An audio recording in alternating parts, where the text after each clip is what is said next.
Welcome to Dreamland Chronicles. I'm your host, Noah. Thank you for choosing to join us. Before we begin, find a comfortable position, set aside all your tasks, and let's enter a state of tranquility together. Firstly, let's take a deep breath together. Inhale slowly, then exhale gently. Repeat a few times, allowing your breath to become deeper and more rhythmic. Now, use your senses to feel every part of your body. From head to toe, notice any tension or discomfort. Just acknowledge their presence without striving to change them. As you continue to breathe deeply, let's alleviate the tension in your body by gradually relaxing your muscles. Starting from the head, moving downward, gently release each muscle. Feel that comfortable, light sensation, as if an invisible, comforting hand is gently embracing you. Shift your attention to your thoughts. Don't strive to eliminate them. Just let them quietly float by, like clouds drifting in the sky. You are merely an observer, unaffected by these thoughts. Let's take another deep breath, absorbing tranquility and peaceful energy. In this moment, you are safe, serene, and anything can wait until tomorrow. Thank you for participating in tonight's scientific relaxation moment. May you have a peaceful night and sweet dreams. Now, as you drift toward sleep, I'll hand the microphone over to Nicole to tell us a story. Mastering this universal formula, effective consolation, is as easy as pie. Do you have a friend who consoles others like a skilled baker? Feeling sad? Hugs. Don't want to live anymore? Pat pat. Feeling worthless? Massage. Thanks to the consolation, now I'm a soft and full steamed bun. Though the method of comforting, like making pastries, might be neither here nor there, it's still better than some words meant to console that actually sting. Those consolations that make you feel worse are collectively termed as an effective consolation. When a few friends feel low, have you ever given these well-intentioned consolations? Maybe you can try to see it from a different perspective. I've been through this before. I completely understand how you feel right now. Stay positive. Everything will pass. You should handle this problem like this. Some consolations truly make you want to exclaim, "Well said, but please don't tell me next time." These ineffective consolations may not necessarily be malicious. It could just be a lack of thoughtfulness. Of course, it could also be due to differences in era and social status, making the other person feel more troubled and distressed, causing well-intentioned actions to backfire. So what are the pitfalls of ineffective consolation? Blaming consolation when encountering setbacks or failures.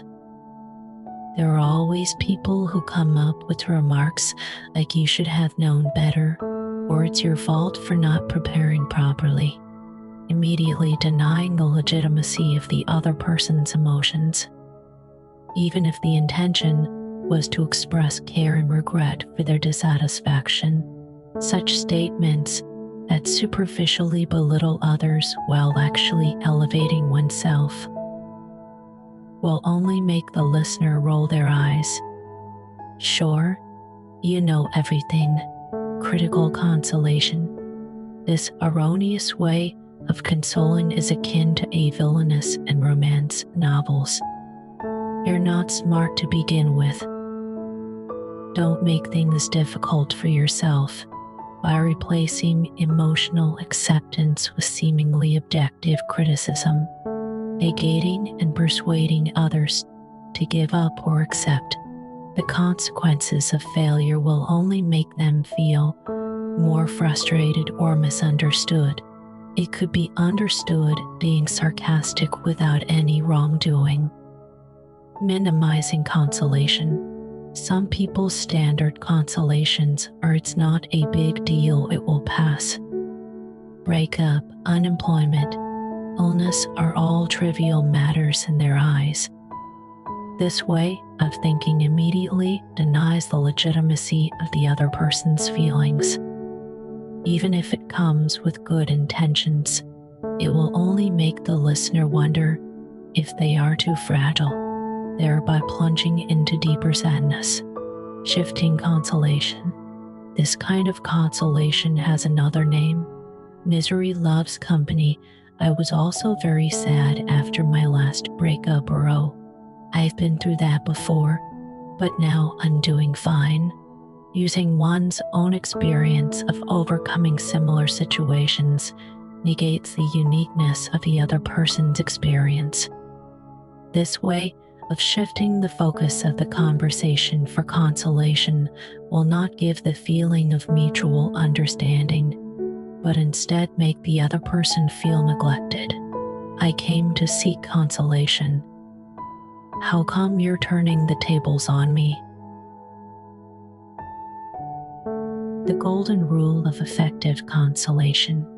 Although there are various outrageous, ineffective consolation methods in the minefield, there is a core principle of effective consolation that can make the wounded soul feel as if they are basking in the spring breeze, and that is empathy.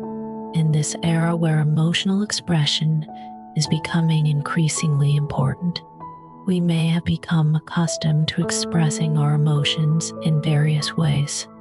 But true consolation is not simply expressing care. It requires us to deeply understand. Empathy is the ability to see things from others' perspectives, to perceive their emotions. It means putting aside our subjective positions and sincerely understanding the other person's feelings. It requires experiencing everything from the other person's perspective without any arrogant subjective bias. Empathy requires us to listen with our hearts, to feel the other person's emotions. Only then, rather than simply judging them by our own standards. Some say empathy is the gift of the kind-hearted.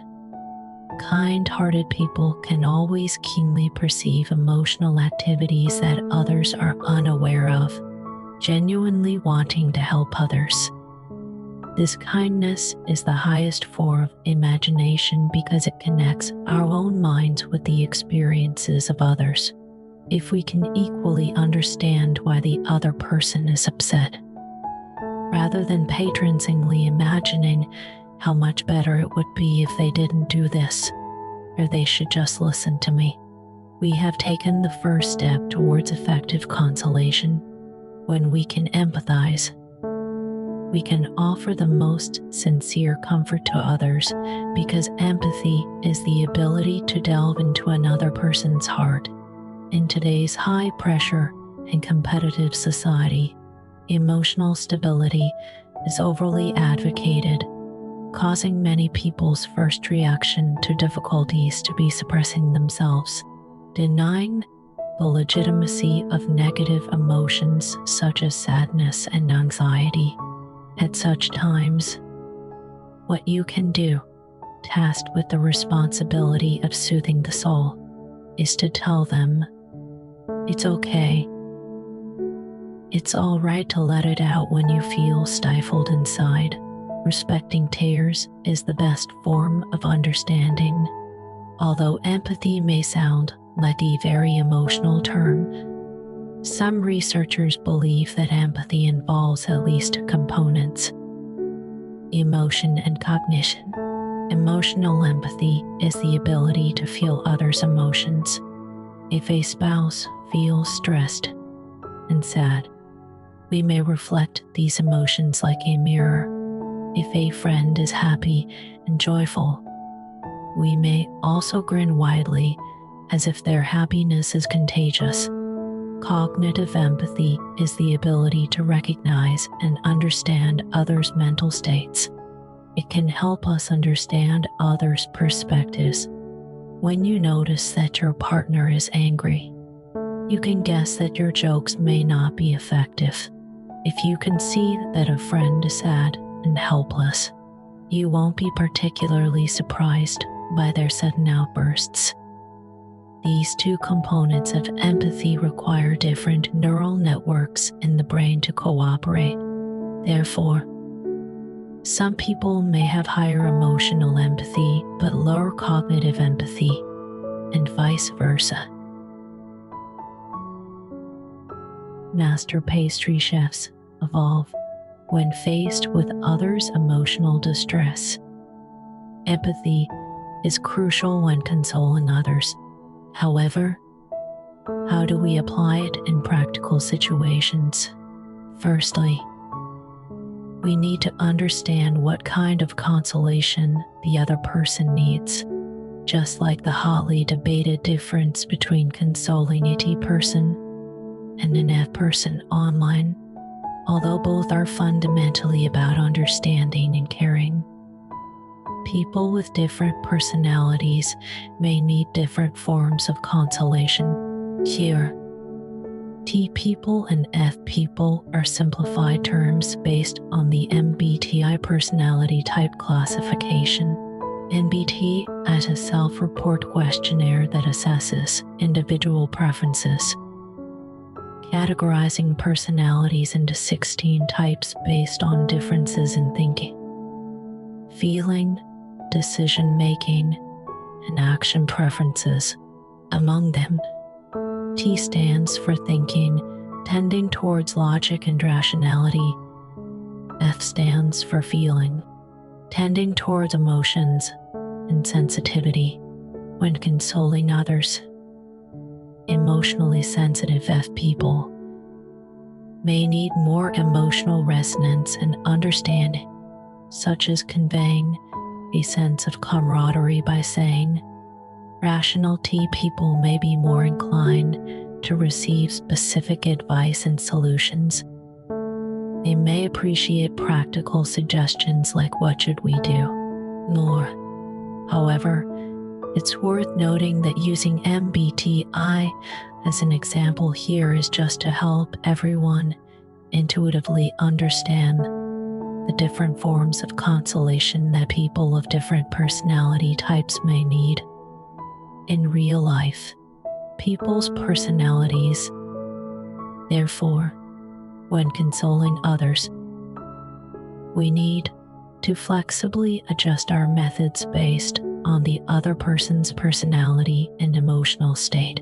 Most importantly, regardless of the other person's personality, if consoling the other person in person, we can say, or don't be sad, it's okay, I'll be with you all the way.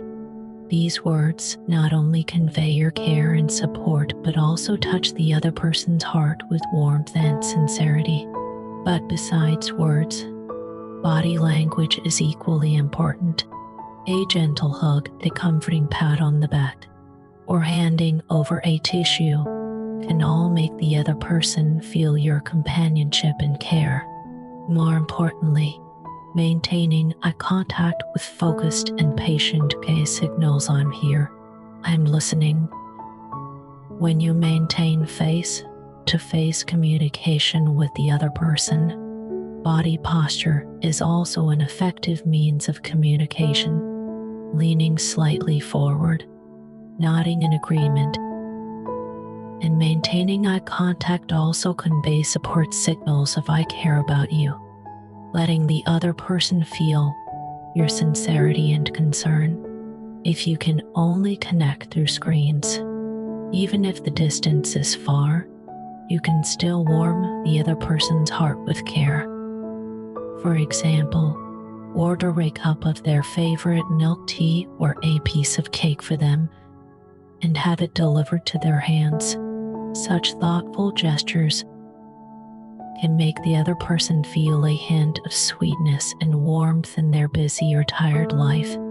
When the other person doesn't want to continue chatting or sharing their troubles, there's no need to force it. You can suggest watching a movie together or listening to some soothing music while sharing the screen. This kind of companionship can alleviate the other person's sense of loneliness, making the emotional connection between each other even tighter. Whether face to face or separated by screens, the key lies in whether we sincerely feel and convey that love and care. When we treat others with sincerity and kindness, not only can we pull them out of the dark corners, but we'll also be treated gently by this world, because when we are loved, we truly become better. Now, as we conclude our time together, may the serenity of this moment linger with you through the night. Remember, you hold the power to create your own dreams, filled with wonder and possibility. Rest deeply, knowing that tomorrow holds endless opportunities for growth and joy. Until we meet again, sleep well and embrace the beauty of your own imagination. Good night and sweet dreams.